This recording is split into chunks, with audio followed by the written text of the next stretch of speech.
Una uwezo wa kushiriki tendo la ndoa raundi ya kwanza, ukashiriki raundi ya pili, ya tatu, ya nne mpaka ya tano, lakini bado ukaonekana na tatizo la upungufu wa nguvu za kiume. Kwa nini?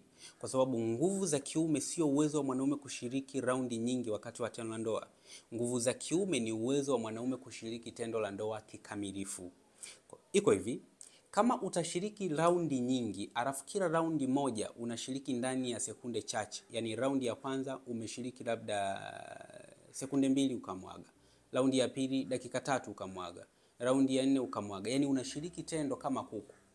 Hali hii itasababisha kuleta uzito baina yenu wote wawili, yani wewe mwanaume na mwanamke, kulizishana wakati wa tendo la ndoa. Na hii ni kwa nini? Ni kwa sababu mnakatisha sana hisia za mapenzi. Kwa kukatika huku ni vigumu kufika kileleni. Kitendo cha kushiriki tendo raundi nyingi alafu haujamlizisha mwanamke au wewe mwenyewe hujalizika, maana yake hiyo bado ni tatizo la upungufu wa nguvu za kiume. Nini cha kukifanya? Jambo la kwanza ni kujiwekea taratibu ya kufanya mazoezi na kutumia chakula bora. Alafu kingine, pata muda mzuri wa kutosha kupumzika. Lala kuanzia masaa 7 mpaka masaa 8. Hii inasaidia kwa kiasi kikubwa kuongeza performance yako ya tendo la ndoa automatic.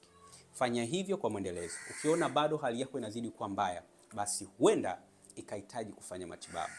Utachukua namba kwenye bio, popote ulipo, uwe ndani au nje ya Tanzania, nitakusaidia. Karibu.